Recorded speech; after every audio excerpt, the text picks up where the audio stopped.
Eu sou o cara mais doido do mundo pra live. Totalmente. Vou pegar um café pra mim. Ai, ai. Eu tô aqui fora porque é muito ruim ficar ouvindo você aí, ouvindo ali, tem delay. É. Aí, nossa, gente. Eu sou o cara mais louco do mundo pra live, viu, gente? Eu começo a segunda live, assim, eu deixo a tela sozinha. Eu fui lá pegar, ó. Fui tirar o café frio aqui, que já tinha esfriado, pra colocar um café quente. Estão servido aí, gente? A fumacinha subindo aqui, ó. Não, vai mais uma hora. Ai, que delícia. Quem vamos?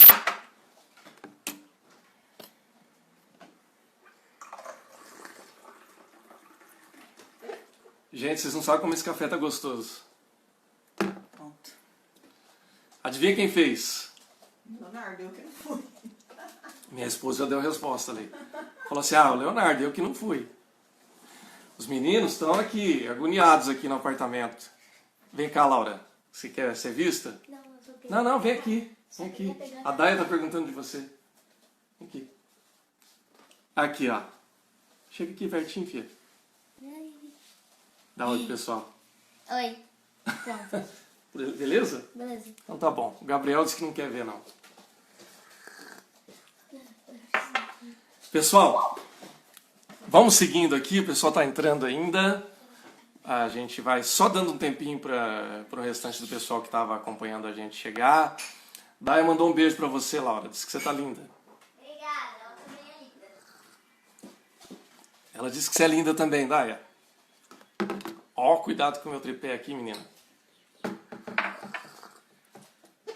Ai, ai. Vou dar o último gole do café aqui pra gente seguir, então, tá bom? Cuidado aí. Demais. Vou pegando meu fone de ouvido aqui também, gente, porque a hora que eu for abrir pra gente conversar aqui ao vivo, eu fecho o meu áudio aqui pra não dar delay. Pessoal, vocês estão me ouvindo? Meu vídeo deu uma quebrada aqui, deu uma pausa. Voltei? Meu vídeo tinha dado uma parada. Vocês estão me ouvindo? Thaís está me ouvindo, só que a Thaís está na mesma internet que eu aqui. Tá tudo bem? Suelen, tudo bem? Ah, que bom. Voltou. Tinha caído, né, Daia? Tinha dado uma parada aqui. Vanessa voltou aqui. Natanael, ok. Muito bem, gente. Então, nós falamos aqui da saúde, né, e de se firmar em Deus. Ora, se eu preciso me firmar em Deus, por quê? Porque, de verdade, é só conhecendo o amor de Deus que eu vou entender que eu tenho valor, né? E aí, então, como é que eu vou tratar isso em termos de saúde emocional? Como é que eu vou entender isso no aspecto emocional da minha vida, né? Eu tenho o direito de ser uma pessoa feliz. Eu tenho o direito de existir. Eu tenho o direito de ter uma identidade única com Deus. Eu tenho o direito de cometer erros e não ser perfeito. Olha, toda pessoa perfeccionista é uma pessoa insegura, tá? Então, se você é inseguro em alguma área da sua vida, ou melhor, se você é muito perfeccionista em alguma área da sua vida, não se sinta mal por isso, tá? Mas não espere que você vá fazer tudo perfeito, porque querer fazer perfeito é um tipo de insegurança que faz a gente entender que se a gente não fizer as coisas perfeitas, a gente vai ser criticado, a gente vai ser mal avaliado. Então, é claro que a excelência é bem-vinda, é claro que a gente deve ser caprichoso em tudo. Como diz a palavra de Deus, a gente não deve fazer a obra do Senhor relaxadamente, né? Tudo isso é fato. Mas lembre-se que você é um ser humano imperfeito, finito, que tem virtudes e tem defeitos, e que você não pode deixar que uma mão pesada venha te julgar o tempo todo pelos seus erros. É isso aí, Gi. Feito é mais que perfeito. Melhor fazer do que ficar esperando perfeito, que nunca vai ser, né? É isso mesmo. E não se cobrar em demasia, né? Tem gente que qualquer palavra mal dita, no sentido de mal colocada, a pessoa já perde o dia, né? Não é assim, gente. Então a gente tem que se dar valor também. Tem que saber que Deus nos dá valor, tá bom? Agora, como é que isso se dá na espiritualidade contemplativa? Primeira coisa é entendendo que num relacionamento com Deus a gente tem que amadurecer. Então, no aspecto emocional, a gente vai deixando que as nossas emoções sejam tratadas. Para quê? Para que, à medida em que a gente emocionalmente vai ficando mais maduro, a gente possa também ter um relacionamento maduro com Deus. Como é que uma criança imatura se relaciona com a gente? Criança não fica o tempo todo pedindo pra gente assim, me dá isso, pai me dá aquilo, mãe me dá aquilo. Não é assim. E aí se a gente fala não, o que ela faz? Ela chora, faz birra, esperneia, faz chantagem. Isso é da criança. E aí o que o pai e a mãe faz? Corrige. A gente corrige para a gente ensinar a criança que esse não é o caminho. Que tudo tem sua hora e que ela pode conquistar as coisas de uma outra forma. Né? Não tem uma fórmula matemática para isso, tá, gente? Se eu tivesse, eu passava para vocês aqui, mas eu também tenho meus filhos. A Gi tá falando, o meu se joga no chão. Pois é. Né? Depois a gente fala sobre isso, viu, Gi? Mas, enfim, às vezes a gente, como adulto, também faz isso com Deus. A gente se joga no chão. A gente esperneia para Deus. A gente faz birra. A gente faz chantagem. Né? Será que funciona? Será que vai resolver? Eu creio que não. Né? Quando a gente vai amadurecendo, a gente vai aprendendo a falar com Deus. E falar com Deus é ouvir a voz de Deus também. Eu tenho alguma coisa para falar para Deus, vou lá e falo. Depois que eu falo, então agora Deus vai falar. Deixa ele falar. Mas eu não concordo com isso. Se você não concorda, o Edson falou uma coisa interessante ali no final da primeira live, né? Ele falou assim, não mexe no meu pecado de estimação. Às vezes Deus está mexendo com o nosso pecado de estimação. Né? Aquele pecado que é pecado, né? Mas eu não quero largar. E aí Deus está mexendo, deixa mexer. Ora, você não é adulto? Quer amadurecer? Então deixa Deus tratar. E aí, como é que a gente pode deixar Deus tratar? Eu preciso estar com Deus. E estar com Deus é diferente de só falar com Deus. Estar com Deus é viver diariamente com Ele. Existe um equívoco no entendimento que as pessoas têm a respeito de orar sem cessar. Tem um texto da Bíblia que diz assim, orai sem cessar, é um imperativo. Tá ok? É uma ordem. Como é que eu vou orar sem cessar? Eu vou ficar o dia inteiro de olho fechado, numa posição meditativa, orando a Deus? Não vou fazer almoço, não vou fazer café, não vou fazer janta, não vou trabalhar? Não, não é isso. Ter um tempo para estar com Deus é ter prazer em Deus. É ter prazer na presença de Deus para que eu possa vivenciar todas as minhas tarefas do dia a dia com Deus. Se eu creio que Deus é onipresente, ou seja, Ele está em todos os lugares. Se eu creio que Ele é onisciente, ou seja, Ele conhece todas as coisas, então Ele está nos meus pensamentos. Se eu creio que Deus é onipotente, então Ele pode todas as coisas, eu não preciso ter reserva com o que Ele vai ou não fazer. Não é verdade? Então eu posso deixar que Deus dirija a minha vida em todos os momentos. Então eu não preciso ter vergonha de Deus quando eu estou trabalhando. Eu não preciso me esconder de Deus quando eu estou namorando. Eu não preciso evitar a Deus quando eu estou almoçando. Ao contrário, Deus está comigo em todos os momentos e isso não é um peso, não é um fardo. Talvez, pegando o que a Grazi falou aqui no início, né, na primeira live, acho que na primeira live, né, quando ela falava, né, da mãe, Deus vai castigar tal, talvez você precise limpar isso da sua mente, de fato. Senão, às vezes você vai estar trabalhando lá achando que Deus está olhando para você com aquele olhar de raiva. Deus raivoso, né? Deus punitivo, Deus austero, severo. A gente precisa ressignificar quem é Deus para nós. Nosso Deus é um Deus de amor.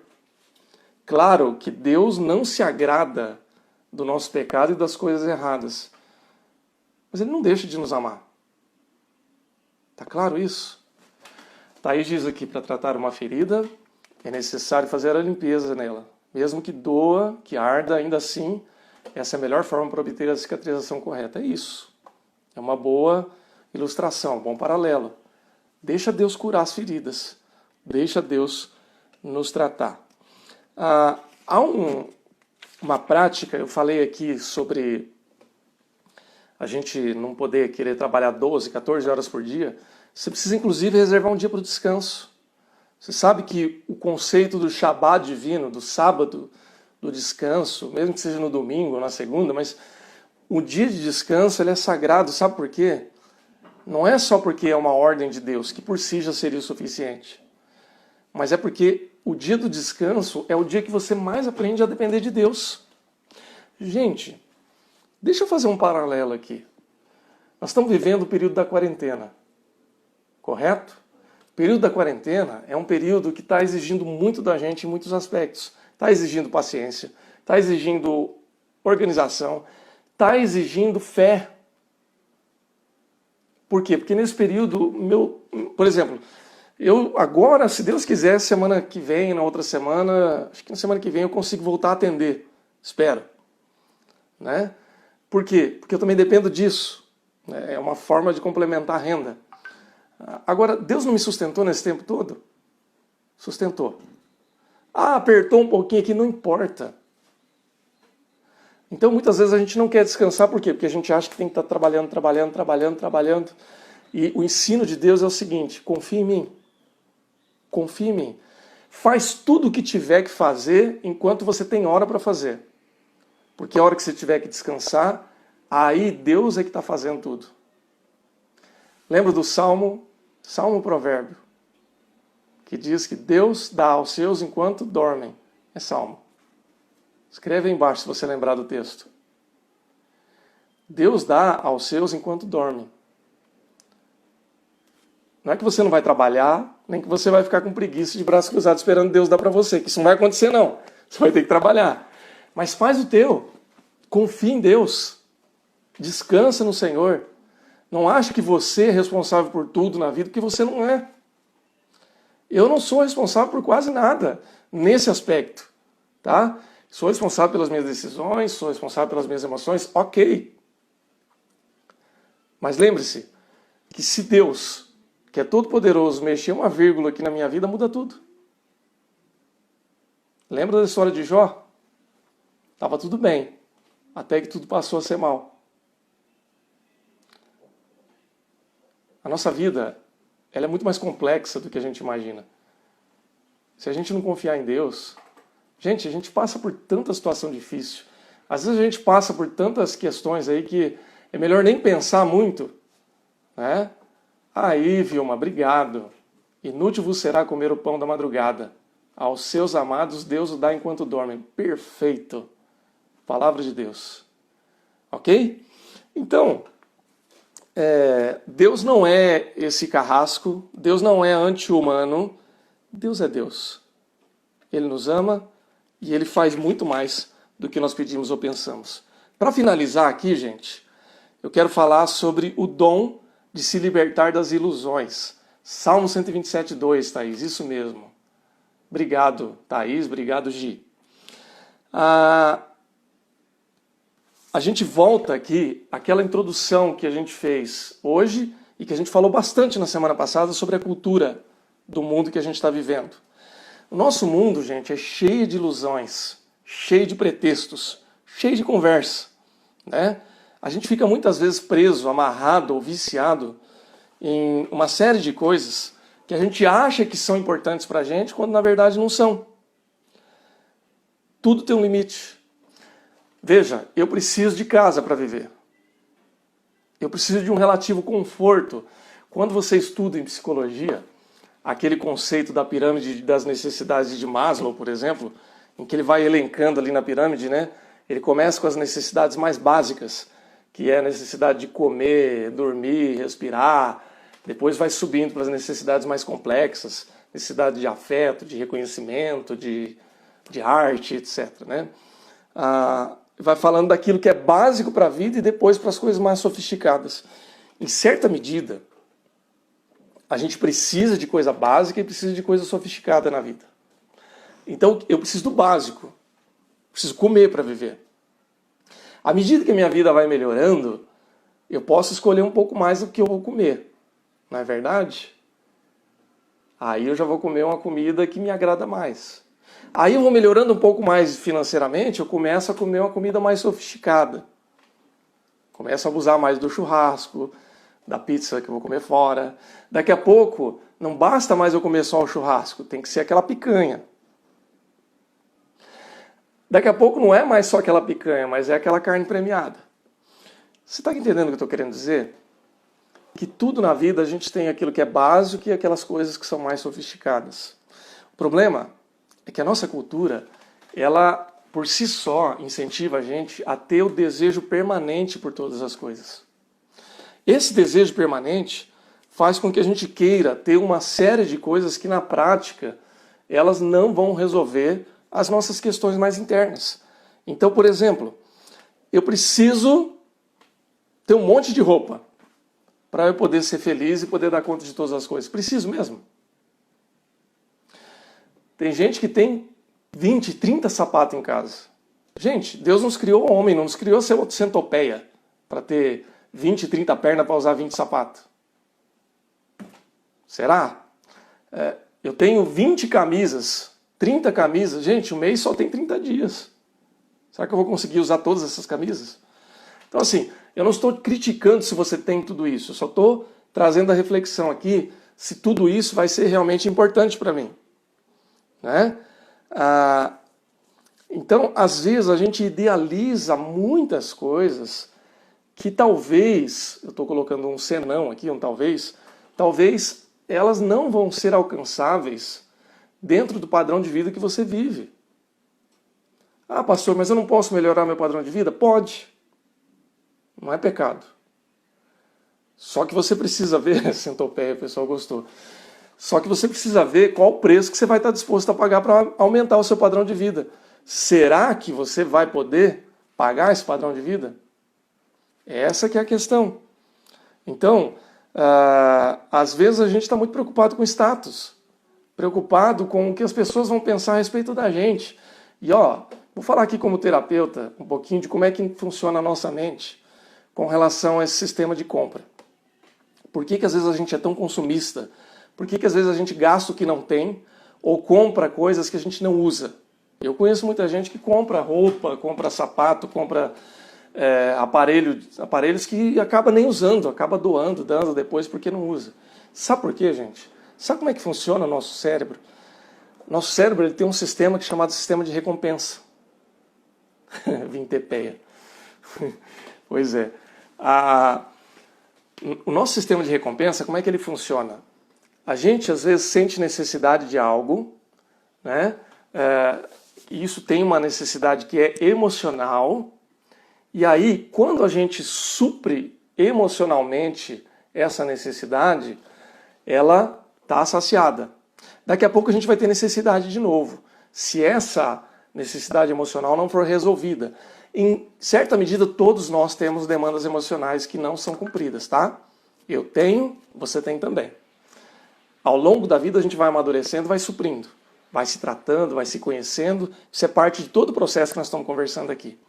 Só que, muitas vezes, a gente encontra alguns atalhos para suprir essa demanda emocional. Quais são esses atalhos? Tudo aquilo que nos gera prazer. Então, por exemplo, a bebida pode se tornar uma fonte de prazer. A droga, o jogo, tudo aquilo que causa algum tipo de compulsão. Né? As compras, e aí eu entro nesse aspecto do porquê que a gente compra mais do que a gente precisa. Em certa medida, gente, eu não estou falando que você é um viciado, tá? O que eu quero dizer é que, em certa medida, todos nós temos um pouquinho de compulsão. A gente tem um fraco. Eu estou falando da centopeia, mas, por exemplo, eu gosto... Comida, a Gisele está falando aqui, é verdade. Então, eu gosto muito de tênis. Tênis, né? Tênis esportivo. Eu tenho que tomar um cuidado, porque eu tenho um fraco por isso. Isso tem a ver com a minha infância e adolescência, porque eu tinha muita vontade de ter e não tinha grana. Meus pais não podiam me dar. Então, hoje eu tenho mais condições. Só que eu só tenho 2 pernas, 2 pés. Né? Então, já sabendo disso, eu me controlo mais. Às vezes eu me permito comprar um tênis na moda, um tênis bacana. Por quê? Porque eu gosto. Ok. Deus não vai me fulminar por causa disso. E eu não vou à falência por causa disso também. Mas isso é porque eu me conheço hoje. Tá claro? Então, aí eu volto àquela questão do sistema de recompensa, que a Gisele falou aqui da comida, do jogo, camisa do Palmeiras, Thaís, aí você me entrega. Fazer o quê, né? A gente tem o nosso fraco. É verdade, eu tenho mais de 10 camisas do Palmeiras. Apesar que as últimas eu ganhei, viu, gente? Então, não me culpem por isso. O povo também me dá e eu fico feliz. Né? É verdade. Então, o que acontece? Na nossa mente, no nosso cérebro, esse sistema de recompensa ele funciona assim. Você tem uma necessidade que é emocional e aí você encontra o atalho, que pode ser a comida, pode ser... há controvérsia, viu, Gi? Então, pode ser o jogo, pode ser a comida, pode ser a roupa, pode ser o cigarro, pode ser televisão, pode ser sexo, pode ser uma série de coisas. Quando você toma posse dessas coisas, por um tempo o seu cérebro vai te dar uma descarga hormonal, isso eu estou falando cérebro mesmo, né? Não mente propriamente, mas o cérebro, essa descarga ela vai fazer você se sentir bem. Tá? O problema é que daqui a pouco essa sensação passa. E aí, como você não resolveu a tua emoção, você vai sentir necessidade de novo. E aí você vai buscar suprir essa emoção outra vez. Quando você supre daquele jeito de novo, você tem aquela alegria, aquele prazer por um tempo, daqui a pouco você tem necessidade de novo. Cria um ciclo vicioso, se transforma num vício ou numa compulsão. Consumo também é compulsão, gente. E em certa medida, é isso que acontece com a gente. A gente começa a viver de ilusão. A gente começa a ser seduzido pelos deuses desse mundo. Status, atenção, fama, estética, etc, etc, etc. Gente, só vou reforçar aqui para não ficar mal entendido. Não é problema você gostar de roupa, não é problema você gostar de carro novo, não é problema você gostar de casa bonita, não é problema você querer melhorar na vida, ganhar mais dinheiro. Não é nada disso. Tudo isso é bom em certa medida. Né? É melhor ter mais dinheiro do que menos. É melhor você ter um trabalho reconhecido do que mal reconhecido. É melhor você se vestir bem do que não ter roupa. Não é essa a questão. A questão é você não deixar que isso seja o norte da sua vida. Porque senão você vai sofrer. Porque o ser humano é um eterno insatisfeito. Você ganha 1.000, você começa a pensar, puxa, quando eu ganhar 5.000 eu vou ser feliz. Aí você começa a ganhar 5.000 e vive num padrão de 6. Aí você vai começar a achar que você só vai estar bem quando você ganha 10. Só que quando você ganhar 10, você vai começar a viver um padrão de 12, 15. Percebe? Você nunca vai estar satisfeito se você não entender isso. Sim, Márcia, é muito sutil. Por isso que a gente precisa se conhecer e deixar que Deus trate o nosso coração. O autor aqui ele fala da experiência dos cristãos do deserto, é muito interessante isso. Veja, Deus não está chamando eu e você para vivermos num mosteiro, para você virar monge lá para o deserto ou virar um eremita da montanha. Não é isso. Mas a experiência dos cristãos do deserto lá no século III é muito interessante para a gente aprender a respeito da espiritualidade. O que eles fizeram? Vocês sabem que a igreja cristã ela demorou 2 séculos para fechar toda a base doutrinária dela. Né? Toda a doutrina não, mas uma base, um corpo doutrinário importante demorou 200 anos. Se você não sabe, deixa eu te contar uma coisa. A Bíblia, como a gente conhece, que é essa Bíblia aqui com essa quantidade de livros, ela só foi definida como canônica 2 séculos depois de Cristo. Tá? Então, 200 anos antes, eles viviam com textos e outros textos, e inclusive com textos apócrifos, tá bom?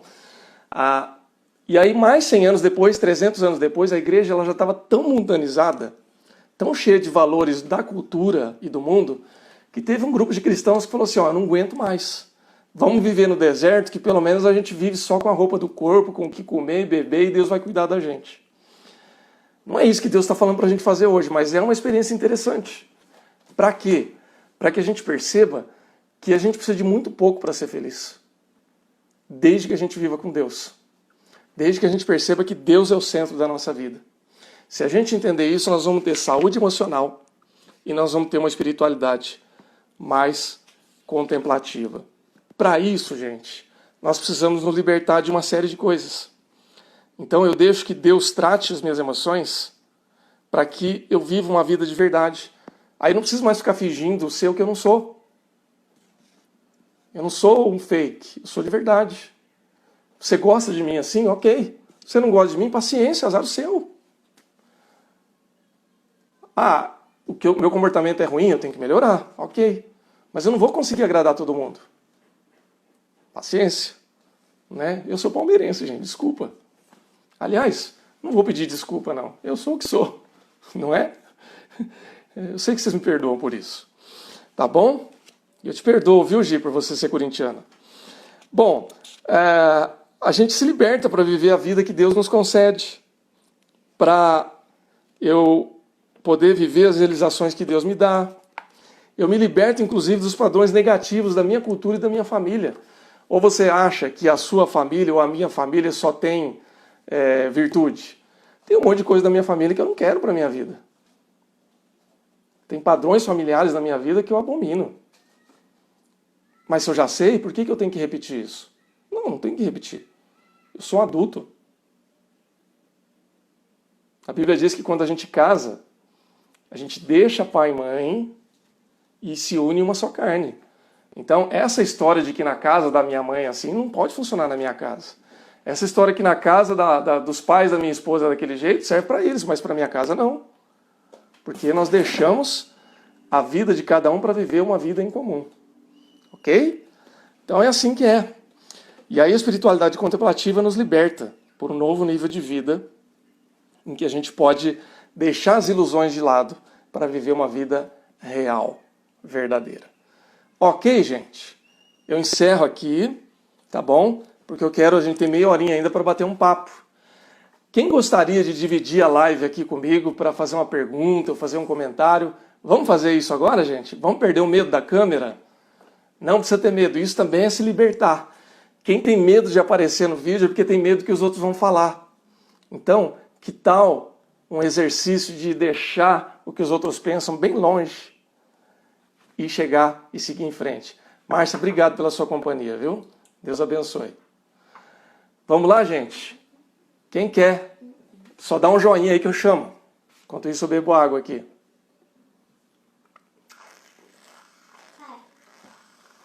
Que eu fiz com a vovó Angélica. Linda. A Suelen. Ellen, o que você acha, amigo? Quer participar, Suelen? Vamos lá? Essa eu quero ver. Agora eu quero ver. Posso te chamar? Dá um joinha aí.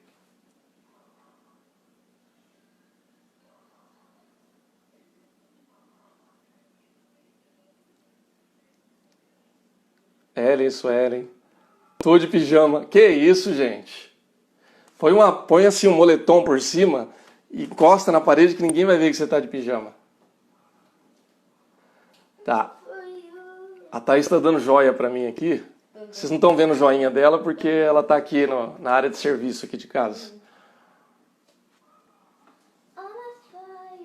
Vou chamar a Thaís em primeiro lugar. Em seguida, eu já chamo outro. Vai ficando próximo aí. Tá bom? Não tem problema que a Luísa tá junto não, viu, Sueli?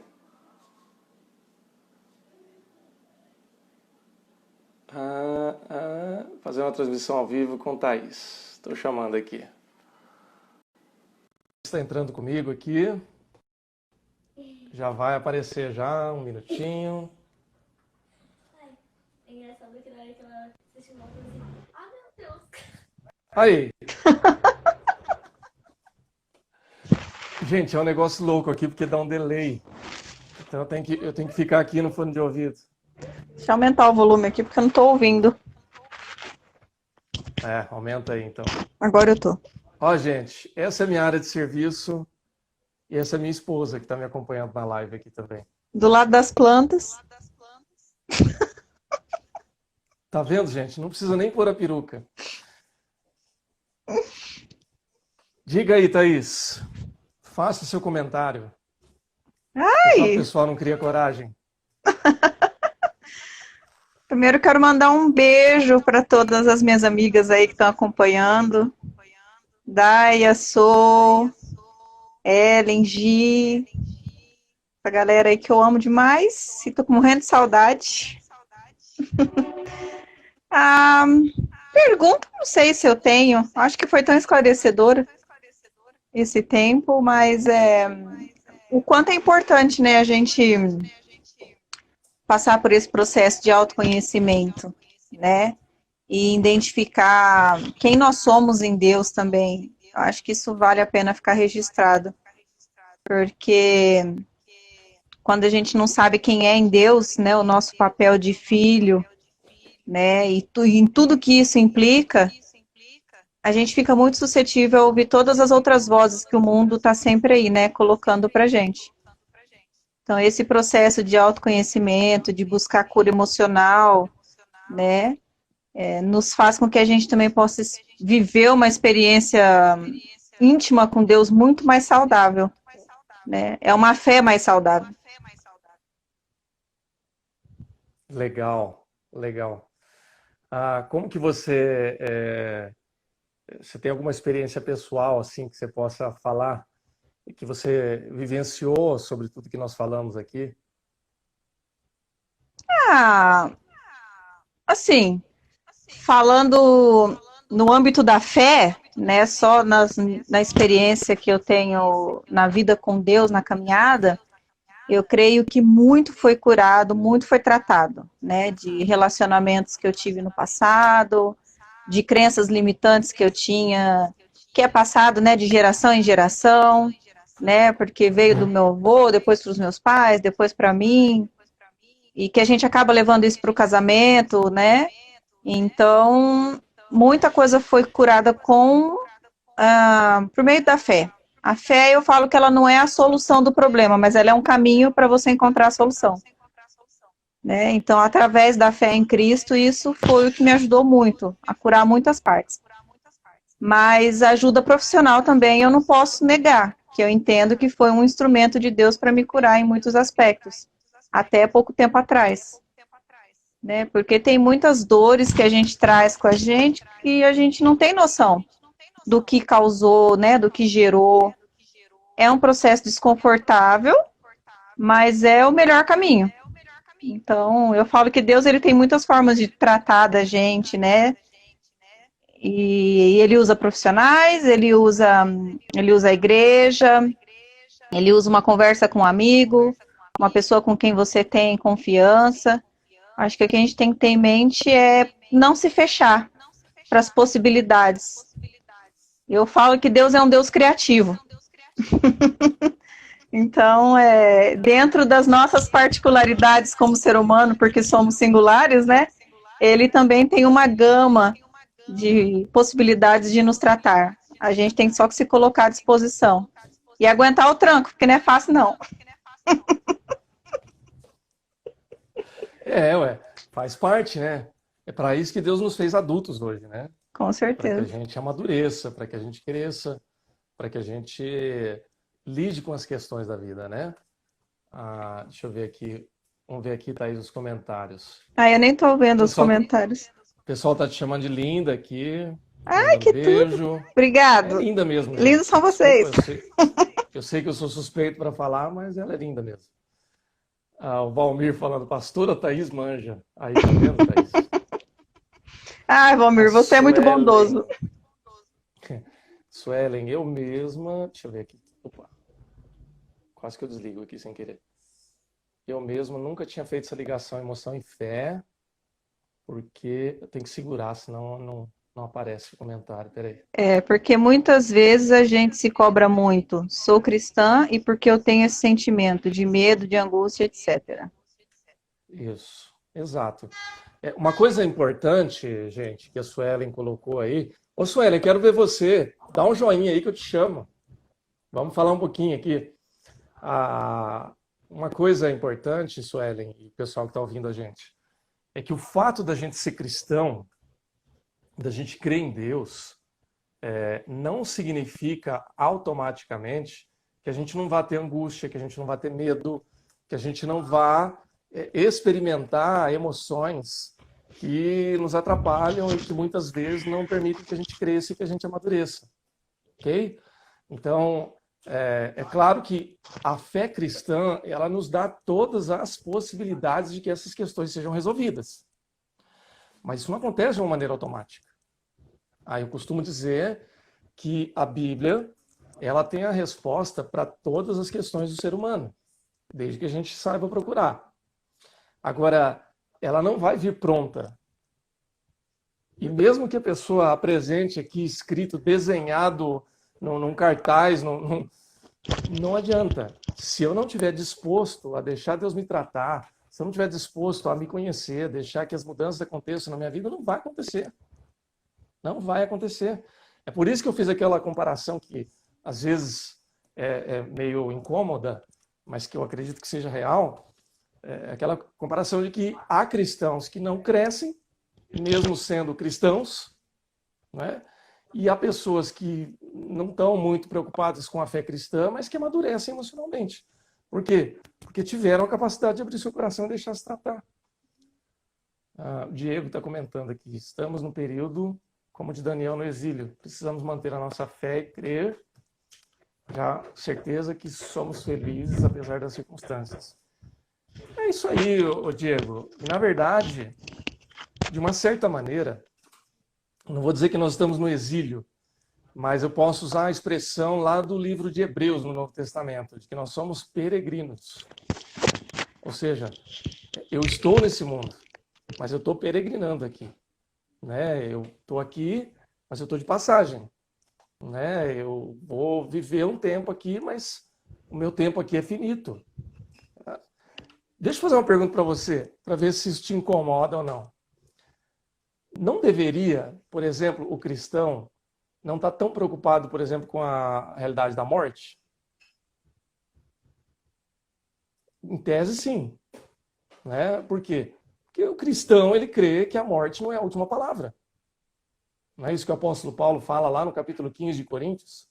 Né? Ó morte, onde está a sua vitória? Onde está o seu aguilhão? Então a gente não deveria ter medo. No entanto, humanamente eu tenho.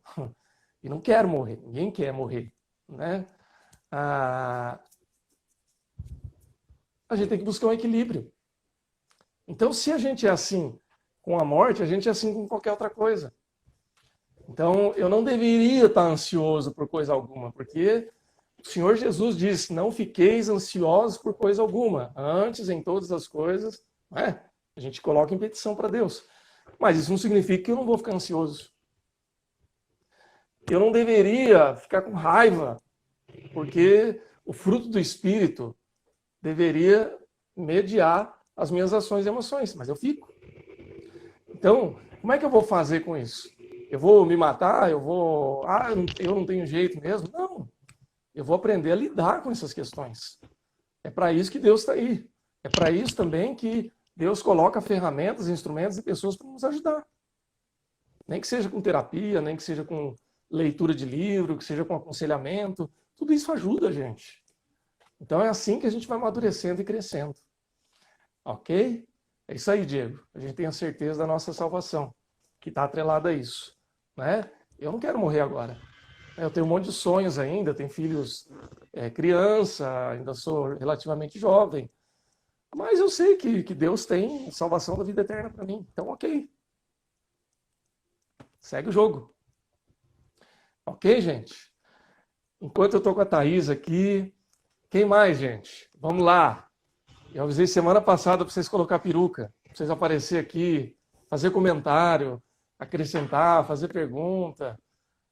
Nossa, Thaís, aqui, minha garrafa de café está aqui ainda. Eu não tomei Quem tudo quer mais não, café, viu? gente? É que a Laura pegou um copão aqui agora também. Vocês não viram na câmera aqui, mas... Ai, Laurinha. Vamos lá. Quem vai falar comigo aqui? Diego. Quer aparecer aqui, Diego? Você fala pessoalmente. Aparece aí, Diego. Estamos com saudade de você. Conta as novidades. Dá um joinha aí que eu te chamo aqui ao vivo. Diego está dizendo que leu as Confissões de Agostinho e acha incrível a maneira que ele vê as questões do mundo. Comenta sobre ele, a visão dele. Não, pai, mas o que eu quero aproveitar agora são os comentários. É isso aí, a gente tem vergonha mesmo. Por isso que eu estou chamando mesmo. É provocar, viu, gente? É para quebrar a vergonha. Porque isso tem a ver com a nossa autoestima também. Né? A gente não quer ser visto, por quê? Porque as pessoas vão avaliar. Né? A Grazi, essa eu sei que é corajosa, viu? Se eu desafiar, ela vem. Vai provocando de novo.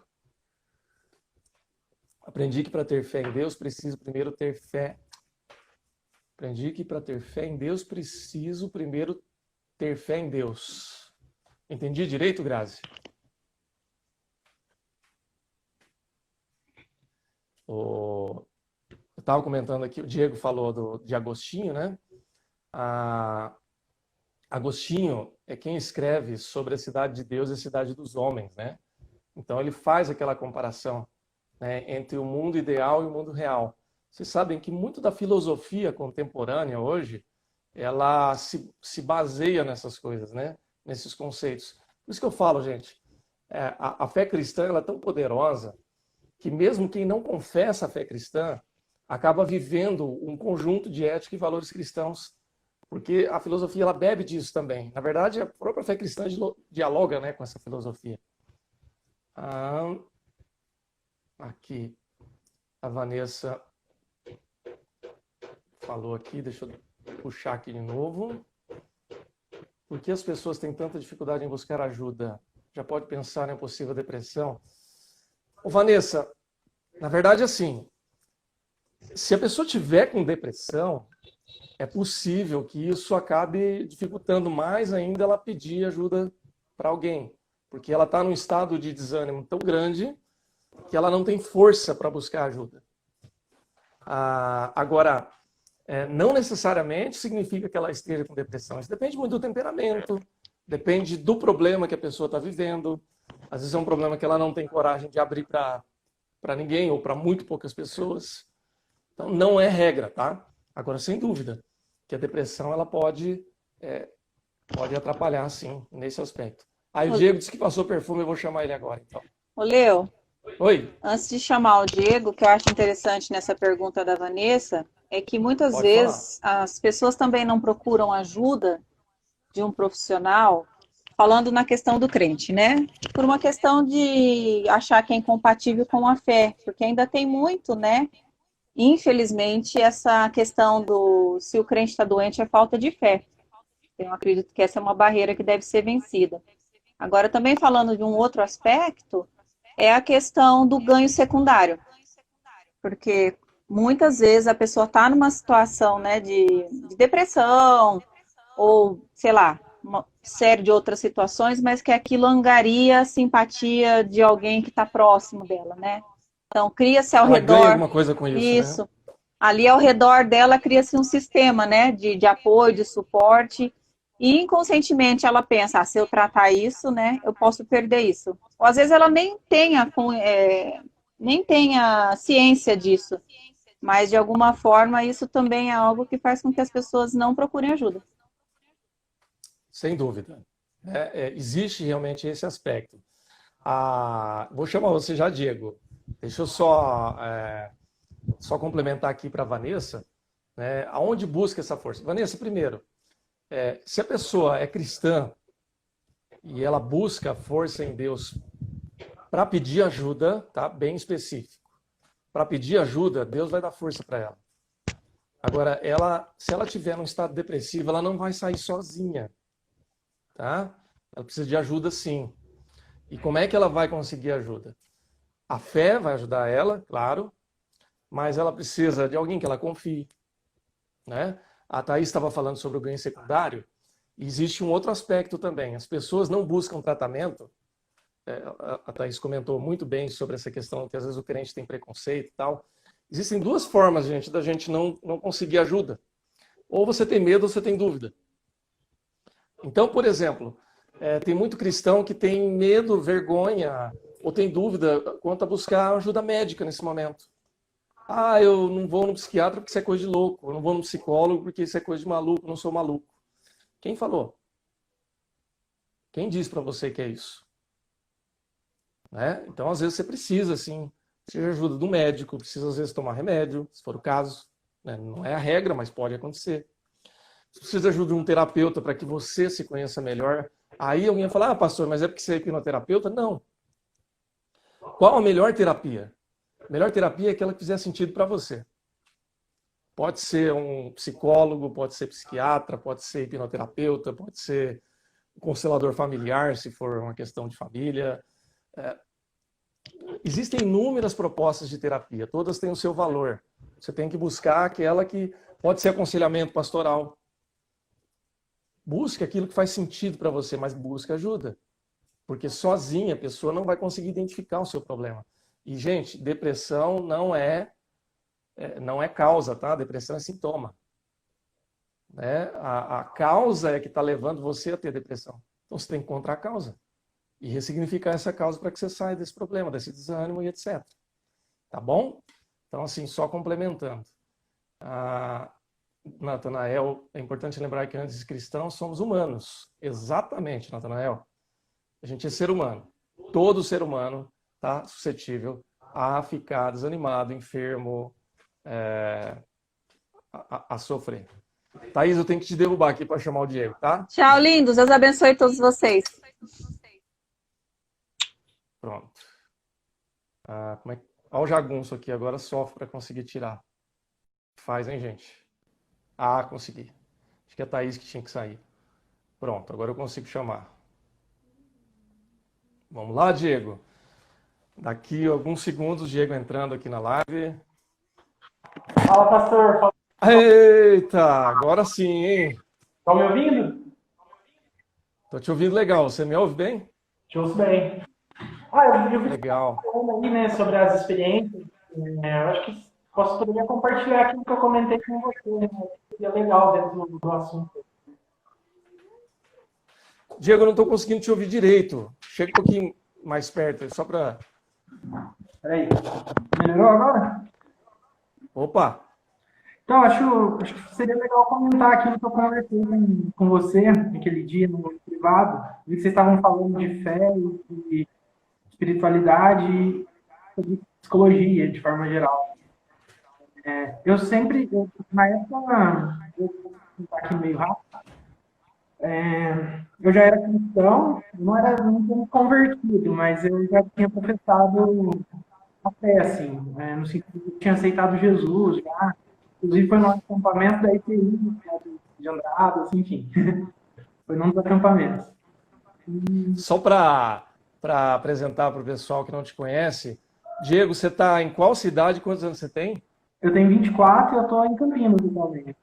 Mas é onde você está nesse momento ou não? Isso, eu estou em Campinas agora. Está em Campinas, que você está trabalhando aí, né? Isso. Joia. E aí eu fui fazer faculdade em 2013, em Cidade de Sapucaí. Lá tinha um psicólogo e eu comecei a frequentar. Então eu achava que eu precisava de ajuda, eu era meio depressivo e tal, e eu nunca fui diagnosticado com depressão. Eu era depressivo. E eu busquei essa ajuda e ele me tratou com 2 sessões de hipnoterapia na época. E foram 2 sessões que eu pude visitar, por exemplo, algumas emoções do passado, e com ele ter uma visão de adulto agora em relação àquelas memórias, e não mais com a visão de criança, que era o que tinha causado o trauma, o que tinha causado aquele rompimento, né? E eu pude perdoar muitas coisas. Então, eu acho que o bacana da hipnoterapia, da psicologia, é que ela ajuda você a aplicar um conceito de saúde da vida, que é o perdão, por exemplo. Então, ela te ajuda a perdoar. Às vezes, sozinho, a gente não tem as ferramentas, né? O próprio Deus, né? Ela faz.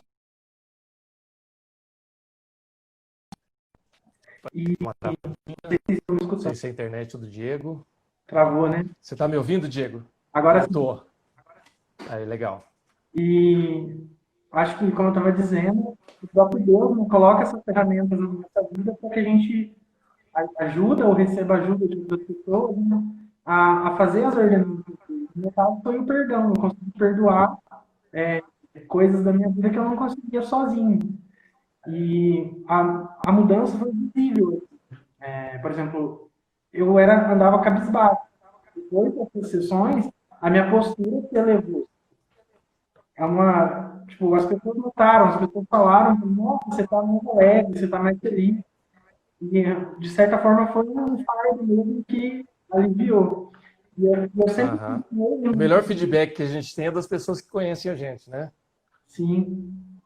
E eu continuava indo na igreja também. Nunca, eu nunca tive essa visão de que as coisas, uma coisa nega a outra. Eu acho que não, acho que elas se complementam, sabe? A teologia ela é uma ferramenta de Deus, né? Deus se revelou através disso também. Meu ponto de vista pessoal, assim, eu acho que é uma espécie de higiene mental. Igual a gente sobe dentro do dia, a gente deveria, sei lá, com alguma frequência, ir a esses profissionais, porque faz parte da higiene mental, né? Tratar os nossos pensamentos. Eu acho que tratar os nossos pensamentos tem tudo a ver com Jesus, né? Com as palavras dele, da gente olhar para dentro de gente mesmo. Bom, é isso, assim, falei bem rapidinho.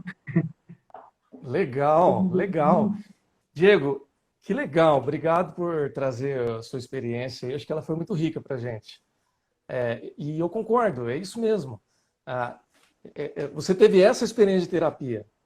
Poderia ter sido outra experiência também. Sim, Ou poderia ter sido um aconselhamento pastoral. Não, não importa. A questão é como a gente se dispõe para ser tratado, para deixar que as nossas emoções sejam tratadas. Essa é a chave. É lógico, por uma questão de preferência, eu também iria na mesma vibe que você foi, porque eu conheço esse modelo de terapia hoje e aplico, né? aham, Então, assim, eu sei do valor. Mas a questão é o que é que nós precisamos fazer, né? Então, quanto mais emocionalmente a gente é tratado, e é legal essa questão do perdão, porque o perdão é o que, Ó, é o que cura, é o que limpa, é o que restaura, né? O Giovanni trabalha comigo aqui, ó, doutor, uma feliz coincidência, acabou de entrar aqui. Um abraço, Giovanni. Desculpa, eu não ouvi. O Giovanni, que trabalha comigo, acabou de entrar na live. Né? Não dá Pô, que legal. Legal, seja bem-vindo, Giovanni. uma coincidência aqui. Mas, Pois Deus sabe de todas as coisas, né? é, Bacana, bacana. Ah, legal, o Valmir falando aqui, Deus pode usar os profissionais para nos abençoar. Claro que pode, né? Inclusive, gente, a gente precisa ter uma visão mais aberta, mais ampla, não tão estreita das coisas. Porque, olha, veja bem, vamos pegar qualquer área profissional. Abraço, Giovanni. O Diego é engenheiro. Você trabalha em qual área de engenharia, Diego? eu trabalho com testes de software. Teste de software. Bom, eu estou usando aqui um software e um hardware para falar com o pessoal. Na verdade, estou usando um celular. Né? O celular, o aparelho tem um hardware, que é a máquina, o aparelho em si, e o software, que é o programa, o sistema que roda aqui. O meu é o Android, né? Que eu não sou da Apple. Cara, quem fez isso, não importa o que ele pensa de mim, ele me abençoou. Porque ele me deu uma ferramenta poderosa para eu poder falar do amor de Deus, como eu estou falando aqui agora. Então, isso serve para qualquer área. Então, o médico, independente da crença dele, se ele faz uma cirurgia que me salva a vida, ele é um instrumento de Deus. Uhum. Um advogado que defende uma causa justa é um instrumento de Deus.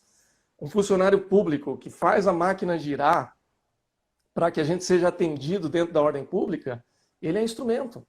Então, assim, eu gosto muito da visão de Lutero a respeito do trabalho, por exemplo. Né? A gente vai ter uma série sobre isso, viu, gente? Não sei quando ainda, mas nós vamos trabalhar uma série sobre fé e trabalho. Que a nossa cultura brasileira vê o trabalho como uma coisa muito negativa, uma coisa punitiva. Aquela ideia do Gênesis, né? Que você vai trabalhar e vai sofrer.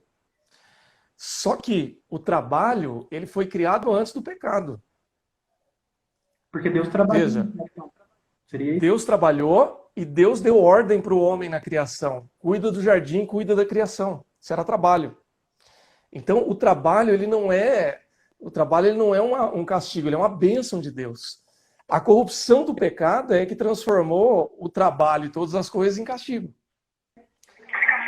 Então, o que acontece? A própria experiência do trabalho e os dons que Deus nos dá para o trabalho pode ser usado para a honra e glória dele. Então, a terapia, o profissional que cuida das emoções, que cuida da saúde etc., ele é instrumento na mão de Deus, se ele promove a cura e o bem. Então é assim. Muito bacana. Eu nunca tinha pensado nessa ideia, né?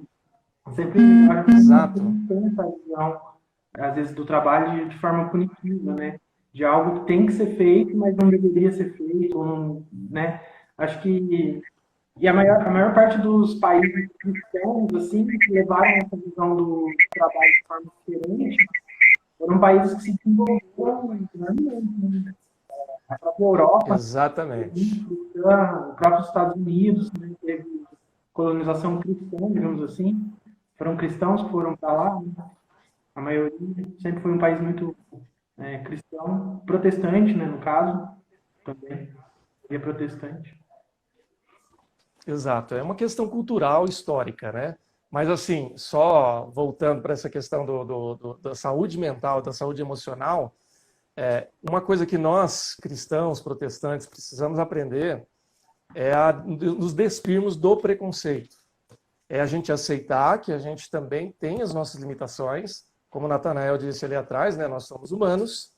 Então, mesmo que eu seja cristão, que eu seja crente, etc., eu posso vir a ficar deprimido, eu posso vir a precisar de um psiquiatra, de um psicólogo, de um terapeuta, de um hipnoterapeuta, etc.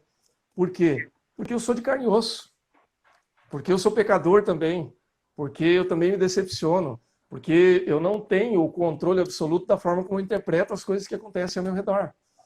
Então é natural. Agora, o problema é entender que eu tenho uma dificuldade e não buscar ajuda. Acho que essa é a maior questão. E para isso que nós estamos aqui agora conversando sobre isso, né? Então, a espiritualidade emocional, junto com uma espiritualidade, ou melhor, uma vida emocional e uma vida espiritual, ela é sustentável quando a gente busca esse equilíbrio, para que seja saudável. Então, se eu resolvo só a questão emocional, mas eu não busco a Cristo, a minha situação existencial ela não está suprida. Cedo ou tarde eu vou ter problema. Pastor, Todavia, se eu sou um cristão, mesmo que eu vá na igreja e seja firme, participe das atividades, mas eu não deixo Deus tratar as minhas emoções, eu não cuido das minhas questões emocionais, sejam elas quais forem, eu também vou continuar do mesmo jeito. É por isso que às vezes a gente encontra tanto cristão que não amadurece. É complicado. também que, do ponto de vista de Deus, assim, né, como se eu pudesse ver Deus, né, ver o que ele está pensando, mas, por exemplo, Deus poderia vir e curar essas dores emocionais nossas, não falar de Deus, ele tem poder para isso. Poderia.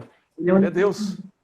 Mas acho que o processo em si traz tanto crescimento para a gente que eu acho que Deus permite que a gente passe pelo processo e a gente dá valor no que no caso perdão, que você conseguiu dar para outra pessoa, né?